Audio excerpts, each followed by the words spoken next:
Dikit, kita balik lagi nih ke award-awardan. Tadi kan nama rapinya tersebut-sebut banget nih. Ketiga pundit kita juga setuju memang sebagus itu. Cuman kenapa ya nggak menang? Apa mungkin salah satunya karena Barcelona? Melihat Barcelona semalam gitu loh, melawan divisi 3 aja kayaknya kerja keras banget untuk menang. Gimana nih dari kalian melihatnya? Singkat padat jelas aja ya, tipis-tipis aja nih. Iya, melawan tim divisi bawah, tapi mereka juga dari komposisi pemain, gue rasa itu salah satu tim yang kuat juga tetap ya. Di atas kertas tim yang kuat, bahkan pemain-pemain yang dicadangin juga tetap dikasih menit bermain kayak Pedri. Jadi menurut gue kemenangan yang justru bisa dianggap sebagai sesuatu yang mendambakan pemain-pemain itu dapat menit bermain yang cukup, itu mereka pada dapat di sana. Jadi makin matang pemain-pemain juga. Menurut gue dengan rotasi balance yang ditunjukkan udah oke lah. Lu ngarepin apa tim ini tahun lalu? Gue ngarepinnya ngebantai. Enggak lah, menurut gue nggak segampang dengan itu juga. inline seperti gitu. Iyalah. Untuk standar tim setipis Barca di bulan Desember dan standar tim seperti Guadalajara. Ini babak ini menurut dan gue udah nggak ada gue tim pikir yang mudah gue pikir lagi banyak sih. pemain-pemain yang bakal nama-nama yang belum pernah gue dengar sebelumnya untuk dimainkan di game kali ini. Bahkan di cadangannya Lamine ada. Yamal 90 menit. Itu hati-hati. Itu hati-hati justru kayak Justru hati-hati jangan dimainin justru.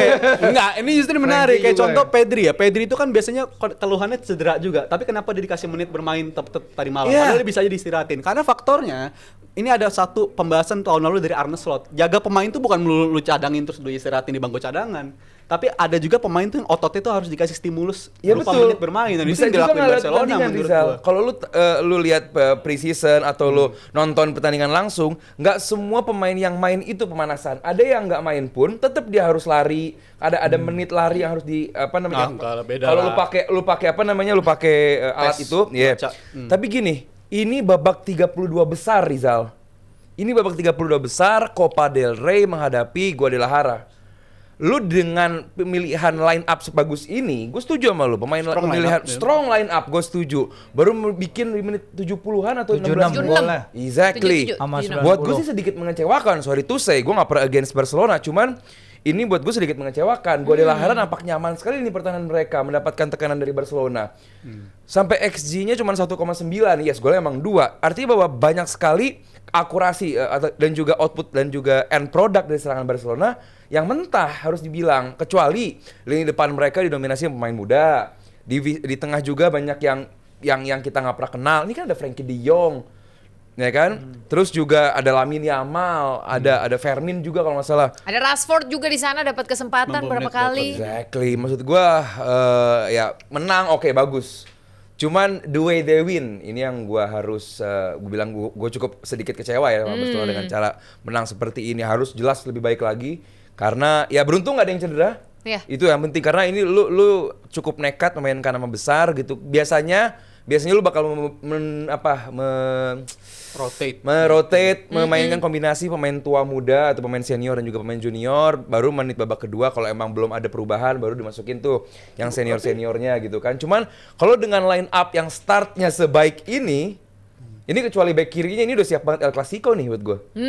Ya kan, ada Ter Stegen juga di sana. Artinya nama-nama yang bukan nama hijau. Cuma performanya buat gue harus lebih baik lagi. Tapi mereka perlu lah. Ini kan pemainnya yang dimainin juga bukan pemain yang reguler dari tiap musim gitu. Ada contoh kayak Casado, Bernal. Ini kan mereka emang butuh menit bermain. Kita nganggap dia kayak pemain senior ya karena dari musim lalu udah hadir aja. Padahal ini pemain-pemain yang emang lagi butuh menit. Frankie De Jong pun demikian menurut gue untuk bisa mengembalikan posisi dia sebagai reguler lagi, sebagai starter pendamping dari Pedri. Tapi menurut gue ini tetap kemenangan yang oke. Mereka dapat reward hasil kerja keras karena nggak semua kemenangan tuh sifatnya harus goal in free flow, lu ngalir terus gol lu. Tapi mereka cukup bikin peluang yang banyak, kayak kesannya gol tinggal nunggu doang dan mereka dapat reward. Kita juga harus ngeliat ke sisi itunya juga. 21 peluang 2 gol Rizal.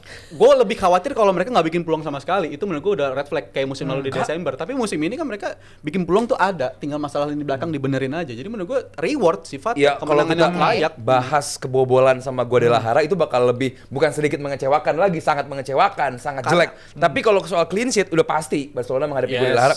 Masalahnya lini depannya kan Fermin Lopez, Lamine Yamal, Ronny Bargi juga Rashford. Itu loh Zal, maksud gue kalau lu sekedar bikin 21 peluang, XG lu 1,9, lu bikin 2 gol, Lagi gue nggak melulu lawan tim divisi 3 artinya bisa gampang bikin peluang ya, karena tim divisi 3 main lawan divisi 1 dia bikin peluang banyak. Maksudnya gini, tim di Inggris ada loh yang kalah sama tim divisi 3. Grimsby bawa itu lihat juga timnya kan. juga. Lu maksudnya ke MU kan, gue tahu. Tim-tim kayak begitu lawan tim papan atas mereka nggak niat untuk bola ngalir pasti. Lihat Chelsea menghadapi Cardiff. Memperlambat terus.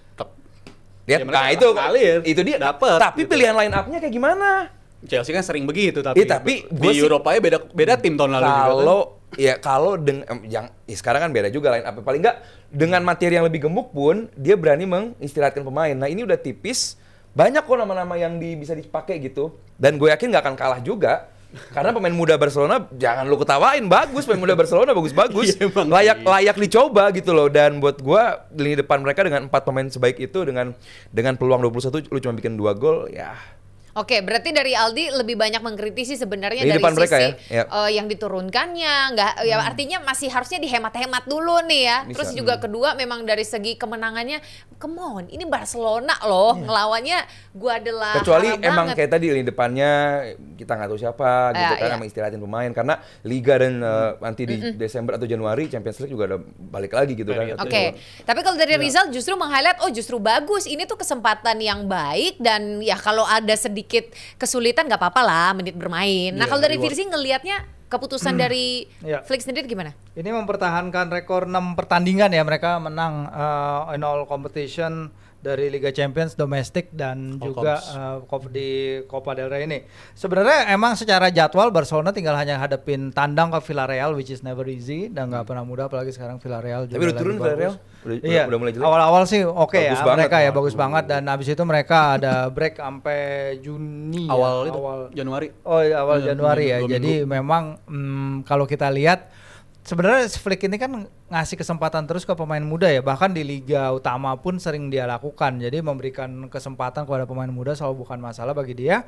Tapi kalau kita lihat di line up memang it's a very strong line up. Tadi dibilang Eric Garcia main dan dia bahkan main sampai 3 posisi di pertandingan tadi karena dia di switch beberapa kali mengakomodir perubahan-perubahan dalam laga ya. Flick sih setelah match bilang bahwa emang nih lawannya ya itu tadi Rizal bilang mereka nggak main untuk bermain sepak bola nyerang ya, untuk bertahan, untuk membreakdown mereka Barca berusaha untuk membreakdown pertahanan dari tim yang low block ini kan nggak gampang. Dan ya di sini ujiannya dan at least mereka lolos dari ini, dan Ter Stegen tampil untuk pertama kalinya ya ini musim ini ya, sejak Juni kayaknya dia terakhir main untuk timnas Jerman. Jadi persaingan di bawah Misar akan sangat menarik karena kita tahu Ter Stegen kan yang sempat dia nggak mau tanda tangan form medisnya itu sehingga Johan Garcia nggak bisa diregister itu. Nah ini nanti kita akan lihat nih persaingannya seperti apa karena Ter Stegen juga masih ngincar tempat di timnas Jerman untuk Piala Dunia. Jadi solusinya seperti apa ya, ini pusing headache lagi bagi si Flick untuk kedepannya sih sepertinya gitu. Oke, jadi so far juga ini nggak bisa terlalu dijudge sementara itu ya, karena ya ini maksudnya dengan kesempatan, abis ini toh gitu. mereka juga 1 pertandingan lagi, abis itu libur kan ya mereka. 2 pekan ya, libur 2 pekan. Lawan Villarreal. Anyway, ngomong-ngomong soal kesempatan, ini Evelyn pingin berpindah ke Chelsea dulu nih. Karena sepertinya Chelsea sekarang lagi menikmati momen-momen terbaiknya Garnacho nggak sih? Ini proses adaptasi dia yang sudah berjalan semulus itu kah? Atau gimana nih? Atau karena ya kebetulan lawannya Cardiff aja gitu? Kayaknya lebih ke arah sana kali ya, lebih ke Cardiff. Tapi kalau lihat dari Garnacho-nya, dia belakangan juga pas lagi lawan Benfica di fase league stage ini kan juga bisa beri impact tuh. Dia nge-shoot tapi walaupun hitungnya on goal kalau nggak salah ya, tapi itu tetap impact dari dia. Tapi setelah itu hilang. Datang lagi momen gol kayak tadi, gue khawatirnya besoknya hilang lagi. Jadi untuk Garnacho sendiri, harapan gue entah dia sebagai starter atau sebagai pemain starting lineup harusnya bisa ngasih impact yang sama gitu. Karena lawan Sunderland juga demikian, habis golin habis itu hilang. Jadi ini banyak banget perkembangan yang harus dia lakukan, dan hal kayak gini nggak bisa datangnya itu cuma 1 dalam setiap bulan gitu. Harus bisa tampil dalam segi yang reguler. Ini konsisten ya. Iya, itu yang diharapkan dari seorang Garnacho. Tapi memang relatif dia masih muda, masih banyak ruang untuk berkembang, dan gue suka sama dia bilang setelah pertandingan, hopefully dia bisa ngelakuin ini terus, baik sebagai starter maupun sebagai pemain cadangan. Emang harus dibenerin tuh mindset dia aja sih, udah terlalu lama rusak di sebelumnya, jadi emang harus dibenerinnya di sini dulu. Dan menurut gue Chelsea tempat yang ideal bagi dia buat belajar hal-hal kayak gini. Oke, dapat kesempatan baru, jadi ayolah bisa lah ya dikonsistenin aja. Tapi konsisten itu yang susah karena emang ini kan gol pertama dia dalam hampir setahun ya. Kalau kita lihat dia bisa mencetak gol, dan kalau kita mundur sedikit ke awal November, dia ketika itu juga bikin lawan Wolves, Chelsea lawan Wolves dia bikin 2 assist nih. Dan itu adalah pertama kalinya dia bikin 2 assist dalam 1 laga Premier League dalam penampilannya yang ke-99. Itu mulai ada pujian tuh, kayak nemu akhirnya dapat nih. Maresca nemuin cara unlock dia lah apa segala bahasanya ya.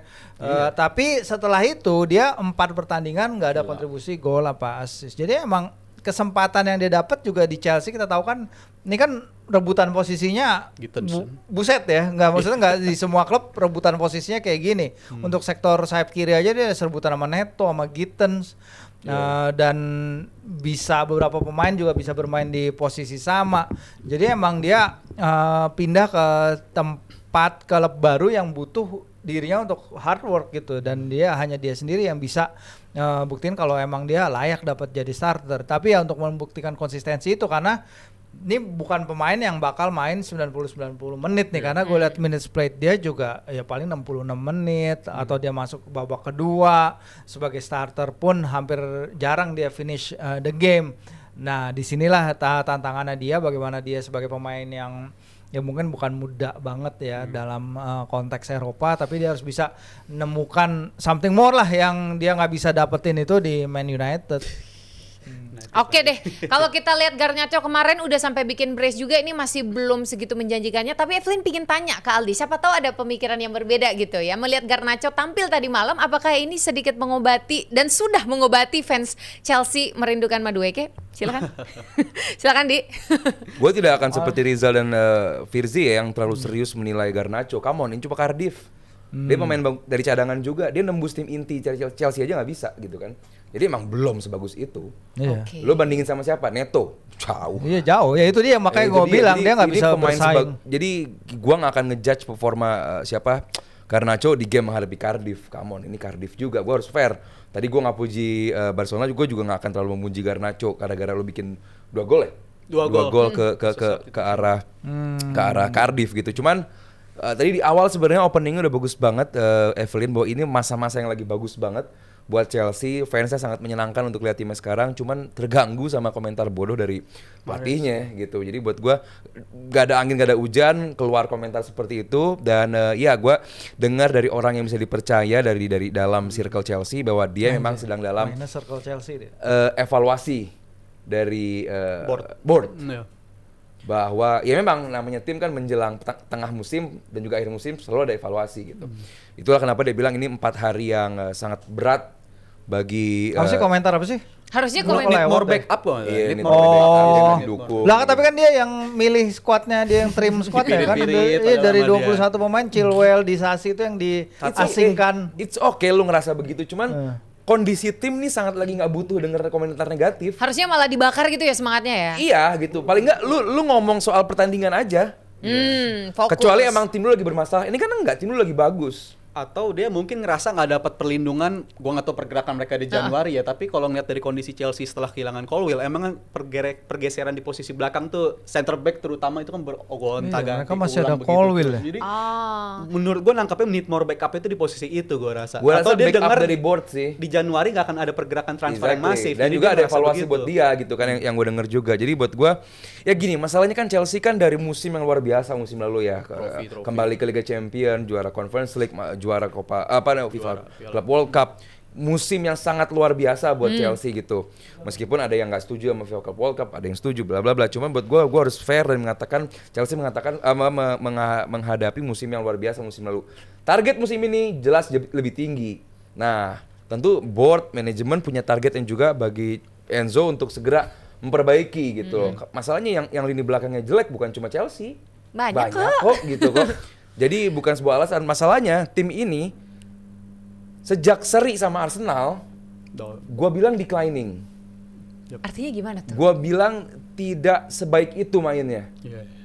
Tidak se-convincing itu, Ezal. Mungkin nyentuh peaknya di momen menuju Arsenal. Peaknya tuh menuju Arsenal gitu. Begitu seri sama Arsenal, gua nggak bilang bahwa mereka cukup puas dengan dapat seri sama Arsenal doang. Cuman secara performa harus gue bilang demikian gitu loh. Nah tapi to be fair, Chelsea punya materi untuk bagus banget gitu loh. Materi mereka tengah ke depan, back kanan, back kiri, bahkan Reece James juga bagus banget di tengah.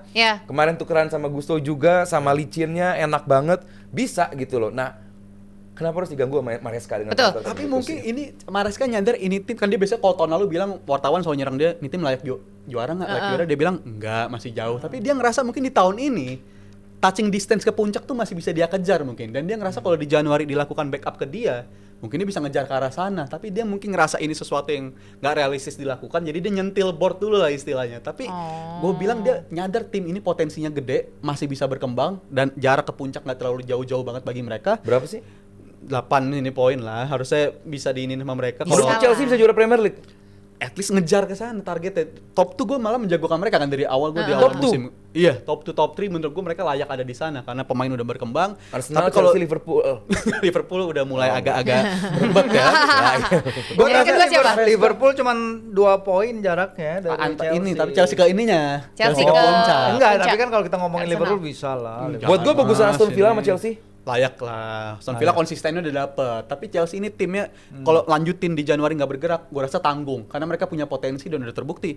Iya. Di 7 bulan terakhir 3 final mereka udah hampir sampai gitu. 2 final udah juara, sekarang udah di semifinal. Udah tanggung dan jaraknya untuk bisa dapetin trofi lagi udah besar, dan apa salahnya kalau ngejar di Premier League juga. Ini tim ada potensi menurut. Yes, dan kalau ngomongin soal materi pemain, ini fans-fans Chelsea juga lagi menyebut 2 nama nih. Evelyn pingin tanya kalian sependapat atau enggak bahwa Malo Gusto, Gusto. kok Malo Gusto penyanyi dong. Malo Balik Gusto ini. dan Sanchez ini adalah 2 pemain yang paling improve di Chelsea musim ini. Setuju nggak? Malo Gusto ya oke, dia main di timnas Prancis juga.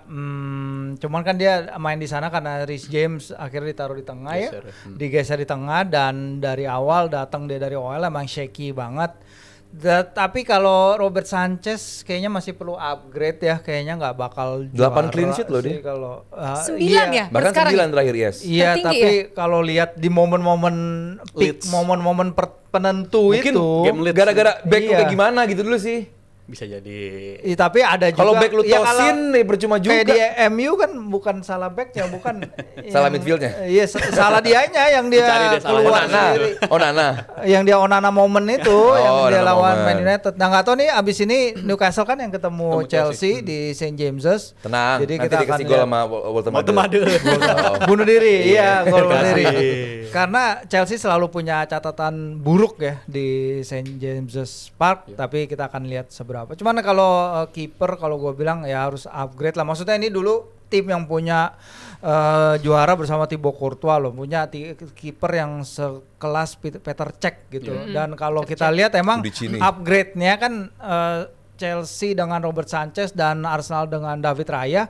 Tadinya gue kira 11-12 juga tuh Raya nggak akan bisa improve Arsenal sedemikian, tapi ternyata dia benar-benar berkembang banget, dan Raya tuh nggak kelihatan kayak kiper yang akan bikin mistake gitu. Kalau sebenarnya kalau Tinggal nunggu. Sanchez ini disaster in waiting istilahnya. Iya. Tapi Pasti Raya ada. error sering loh sebenarnya.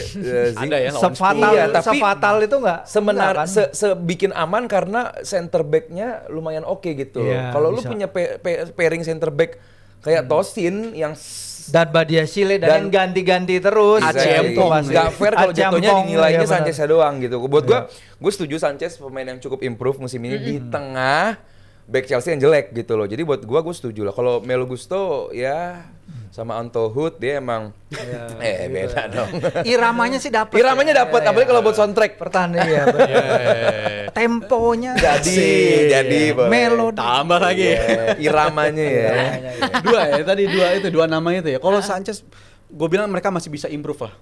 Dia improve di musim ini, tapi bukan artian nggak tergantikan. Jadi dalam artian kalau Chelsea punya kesempatan di market, dapat kiper yang level Nggak, elit. Udah ada Jorgensen. Mentok gue Banyak bilang. sih, banyak. Sanchez tuh mentok Opsi. kalau gue bilang. Bisa di-upgrade banget posisi dia. Oh iya, Maksudnya justru ada itu pemain dia, baru. dia Iya. sangat rentan. Apalagi pelapisnya kan ya itu Iya, tadi siapa? Jorgensen. Nggak jelas. Jadi menurut gua kalau ada kesempatan Chelsea datengin kiper elit, mereka harus ngejar kiper Mignon, elit. Mike Bisa Maignan, layak. iya. Pengalaman udah dapet. Trofi Kontrak udah pernah bakal ngerasain. habis loh. Karena dikaitin juga awal musim. Awal musim udah ditawar, Tapi tapi akhirnya nggak collapse. jadi. Tapi gua rasa kalau ada kesempatan datengin Maignan lagi, mereka harus bergerak ke Maignan sana sih. karena Maignan starter sih di Milan. masih. Oh, starter dan jago banget. Itu Cuman dia dia Milan kan mau juara nggak kan? mau perpanjang kontrak. abis juara baru lepas. Dia tuh Kayak PSG, tahun depan, tahun PSG depan Donnarumma.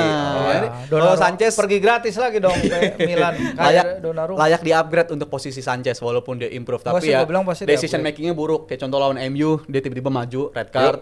Kartu lo beli kiper apa enggak Januari Chelsea? Ayo kartu lo Ayo, Januari ayo, enggak? ayo, Kartu lo ayo. beli Kalau ya. Januari Nah, nggak? ini coba. Yang Januari enggak nggak mungkin beli Januari. Pastiin Iya. transfer untuk di Januari, Summer. dipastiin transfer untuk summer kalau gue bilang Kunci iya. kunci pemain ya. Kunci Jadi pemain bisa pasti. gitu. Iya. Kalau untuk Gustonya, dia pemain yang biasanya di panjang karir dia belum bisa nyetak gol. Tapi di musim ini dia mecah telur dan langsung berlanjut skema serangannya bisa ketemu. Jadi menurut gue kalau dibilang improve, Malo Gusto improve. Karena kalau nggak improve nggak mungkin Reece James nggak dipaksa di posisi bek kanan lagi. Buktinya Maresca udah percaya pakai dia di tengah. Jadi artinya itu udah improve. Lavia cedera, Bos. Tapi Reece James di tengah pun juga Lavia nggak pernah nggak cedera. kecuali lawan Liverpool. Selalu main dia kalau Liverpool. Lawan Liverpool main. Oke, so kesimpulannya berarti Sanchez improve tapi bukan yang terbaik juga yang bisa memenuhi standar Chelsea ya. Masih bisa ada terbuka pilihan-pilihan yang lain. Bisa tergantikan yang terbaik menurut gua. Terbaik. Kalau dari Kaldi yang terbaik. Coba kalau dari kalian gimana nih? Atau kalau misalnya kalian punya rekomendasi yang favorit untuk menjadi kiper terbaiknya Chelsea, boleh. Ini dapat Zufar gue. Tulis. Aduh, jangan katanya tuh ada yang teriak, jangan. Oke, baiklah. Itu kalau bicara soal kiper yang favorit. Tapi JM Team, jangan lupa sekali lagi Evelyn ingetin nih, ada vote untuk 21 nominasi Santini JM TV Award 2025. Mulai dari kanal digital terfavorit, sportcaster terfavorit, atlet sepak bola dan non sepak bola terfavorit, sampai juga atlet difabel terfavorit. Ayo berikan dukungan kalian di jebretmedia.com. Ditunggu loh ya dukungannya hingga 17 Desember alias hari ini jam 24.00 alias jam 12 malam nanti. Udah gak ada lagi waktunya, ayo buruan ngevote ya. Dan sampai ketemu di Santini JMTV Award 2025 besok 18 Desember 2025 langsung dari JS Luansa Hotel dan Convention Center. Alright, cukup ya. Yuk ditunggu vote-nya. Oke, lanjut. Fokus. Sekarang kita mau bahas yang